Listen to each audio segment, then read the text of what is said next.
ನಿಮಗೆಲ್ಲ ಮೊಟ್ಟ ಮೊದಲನೇದಾಗಿ ವಿಶೇಷವಾಗಿ ಶ್ರೀ ಶಿವಾನಂದ ಮಹಾಸ್ವಾಮಿಗಳ ಆಶೀರ್ವಾದವನ್ನು ನಿಮಗೆಲ್ಲರಿಗೂ ಕರುಣಿಸುತ್ತಾ ಆ ಸ್ವಾಮಿಗಳು ಮತ್ತು ಸಿದ್ಧಲಿಂಗ ಮಹಾಸ್ವಾಮಿಗಳು ಎಲ್ಲರೂ ನಿಮಗೆ ಆಶೀರ್ವಾದ ಕರುಣಿಸಲಿ. ಅದಕ್ಕಾಗಿ ವಿಶೇಷವಾಗಿ ಮತ್ತೊಮ್ಮೆ ಮಕ್ಕಳ ದಿನಾಚರಣೆಯ ಅನಂತಪೂರ್ವಕ ಶುಭಾಶಯ.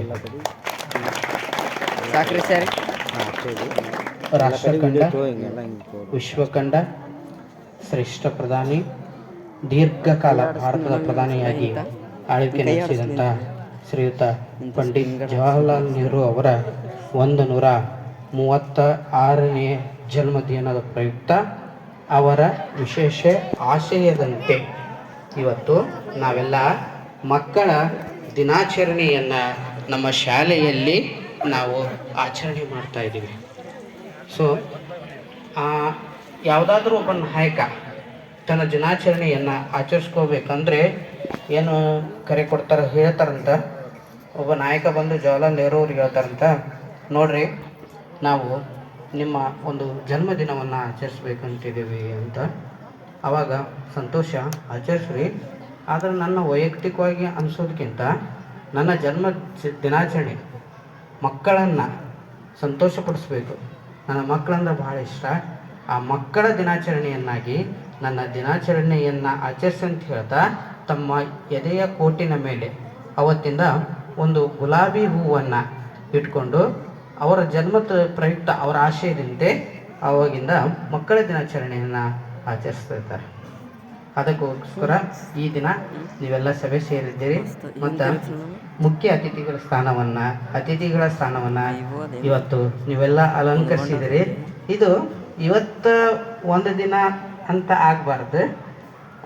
ಮಕ್ಕಳ ದಿನಾಚರಣೆ ಪ್ರಯುಕ್ತ ಮಕ್ಕಳು ಬಂದು ಸ್ಟೇಜ್ ಮೇಲೆ ಕುಂತಾರಂತ ನಮ್ಗೆ ಅನ್ನಿಸ್ತದೆ. ಆದರೆ ಇಲ್ಲೆಲ್ಲದಂತಹ ಶಿಕ್ಷಕರು ಮುಂದೆ ನಮ್ಮ ಶಾಲೆ ನೀವು ದಾಟಿ ಹೋದಾಗ ಭವಿಷ್ಯದಲ್ಲಿ ನೀವು ಎಲ್ಲರೂ ಈ ಥರ ಇರೋದನ್ನು ನೋಡುವಂತಹ ಒಂದು ತಾಯಿ ಹಾರೈಕೆ ಇಲ್ಲಿದ್ದಂತಹ ಎಲ್ಲ ಶಿಕ್ಷಕರದಾಗಿರ್ತದೆ. ಇವತ್ತು ನಿಮ್ಗೆ ಮೋಟಿವೇಶನ್ ಡೇ ಆಗಿದೆ ಅದು ಕುಂತಿದ್ದು. ಆದರೆ ಜೀವನದಲ್ಲಿ ನೀವು ಉನ್ನತ ಸ್ಥಾನಕ್ಕೆ ಹೋಗಿ ಈ ತರಹ ಯಾವುದೇ ಕಾರ್ಯಕ್ರಮದಲ್ಲಿ ಅಧ್ಯಕ್ಷ ಅತಿಥಿ ಸ್ಥಾನ ಒಂದು ಗೌರವ ಪಡ್ಕೋಬೇಕನ್ನೋದು ನಮ್ಮೆಲ್ಲರ ಶಿಕ್ಷಕರ ಒಂದು ಆಶಯ ಆಗಿದೆ. ಇದು ನಿಮ್ಗೆ ನಾನು ಹೇಳಲಿಕ್ಕೆ ಬಹಳ ಇಷ್ಟಪಡ್ತೀನಿ. ಅಷ್ಟೇ ಅಲ್ಲ, ಸ್ವತಂತ್ರ ಸಿಕ್ಕ ನಂತರ ನಮ್ಮ ದೇಶ ಒಂದು ಹಲವಾರು ಸಮಸ್ಯೆಗಳನ್ನು ಅನುಭವಿಸಿತ್ತು.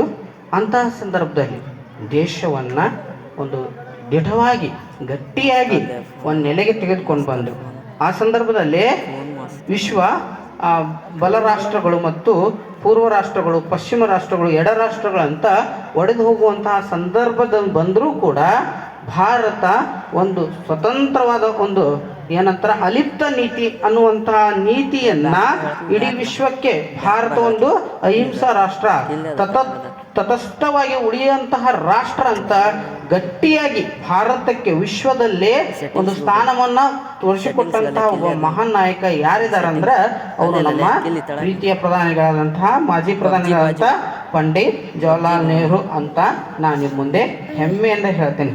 ಯಾಕಂದ್ರೆ ಇವಾಗಿನ ಪರಿಸ್ಥಿತಿ ನೀವೆಲ್ಲ ನೋಡಿರ್ಬೋದು, ವಿಶ್ವದಲ್ಲಿ ಆ ರಾಷ್ಟ್ರದ ಆ ಗುಂಪು ಈ ಗುಂಪು ಅಂತ. ಆದರೆ ಭಾರತ ಯಾವ ಗುಂಪಿಗೂ ಸೇರದೆ ಸ್ವತಂತ್ರವಾಗಿ ತನ್ನದೇ ಆದ ಅಹಿಂಸಾತ್ಮಕ ನೀತಿಯನ್ನ ಒಳಗೊಂಡಂತಹ ಒಂದು ರಾಷ್ಟ್ರವಾಗಿ ಒಂದು ಪ್ರಪಂಚದಲ್ಲಿ ಮುಂಚೂಣಿ ಹೋಗಲಿಕ್ಕೆ ಪಂಡಿತ್ ಜವಾಹರ್ಲಾಲ್ ನೆಹರು ಅವರು ಕಾರಣ ಅಂತ ಹೇಳ್ಬೋದು. ನೀವೆಲ್ಲ ಸಾರ್ಕ್ ಅಂತ ಒಂದು ಸಂಘಟನೆ ಕೇಳಿದಾರಲ್ಲ, ಆ ಸಂಘಟನೆಗೂ ಕೂಡ ಏನಾಗುತ್ತೆ ಅಂದರೆ ರಚನೆ ಆಗಲಿಕ್ಕೆ ಇವರ ಪಾತ್ರನು ಬಹಳಷ್ಟು ಕಾರಣ. ಅಷ್ಟೇ ಅಲ್ಲ, ಭಾರತ ಒಂದು ಆರ್ಥಿಕವಾಗಿ ಹಿಂದುಳಿದಾಗ ರಷ್ಯಾ ದೇಶದಿಂದ ಪಂಚವಾರ್ಷಿಕ